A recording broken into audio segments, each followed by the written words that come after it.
Mesele çiye uzanın? Rexsina Dem Partiya Colemerge ji bo mîtinga 13 Hezîranê bang li her kesî kir. Li Colemergê mîtingekî berfireh hatiye pîlan kirin. Hevseroka Dem Partiya Colemergê Hümeyra Armut anî ziman ku wê roja 13 Hezîranê li Colemergê daxuyaniyekî bidin.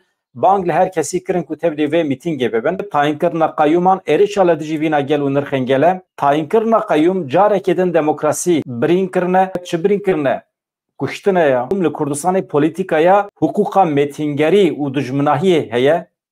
Ez bêjî tevlî nabim, ne hukuka metingerî ya. Xwezî Kurdistan metinge biya. Xwezî sömürge biya. Sömürge jî qayde û quralekî wî heye. Wextê dewletekî hakikaten vê dibêjim.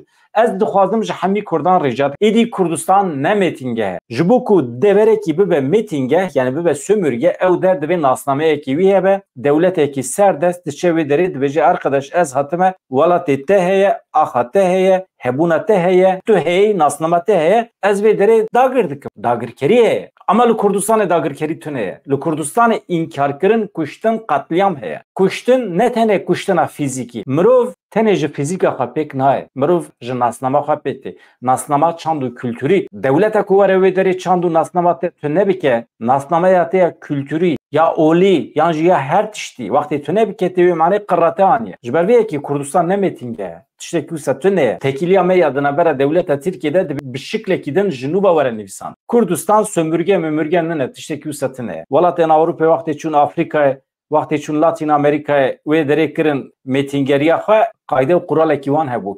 Kesî inkar nekiriye heta niha. İngiliz çûn Hindistan kirin metingê hişxwara nasnama wan inkar nekirin. Roj hat pişta xwe dan valiza xwe girtin, çaya xwe girtin çûn. Ême hatine ne diçin ne jî me qebûl dikin û me ji nedîtî vetên. Ya pir acêbin ya.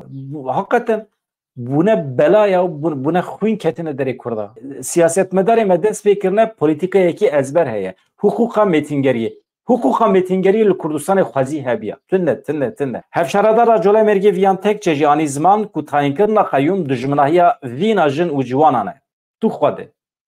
Besê xwe dayne ser vîjdana xwe. Tayînkirina qeyûm dijminahiya vîna jin û ciwanan e yan temamî dijminahiya li hember netewa milletê Kurd e. Hakikaten ya. Ya gotinê xweşkerema xwe ra rast bikarbînin ya. Ya çi eleqa jin û ciwanan heye. Eger li dijî jin û ciwanan biya bila biçe jin û ciwan li İzmirê zêdetirin. Çima naçe wê derê qeyûm danayne serê madem wisa. Yanek nasnama Kurd û Kurdiyetî derxin pêş dewleta Tirk vê kirî dijminahiya milletê Kurd dike ya. Dijminahiya jinan nake dewleta Tirkiye. Dijminahiya ciwanan nake. Dijminahiya milletê Kurd dike. Jina Kurd be, ciwanê Kurd be, her tiştê her ziqûma Kurd dibe dijmin.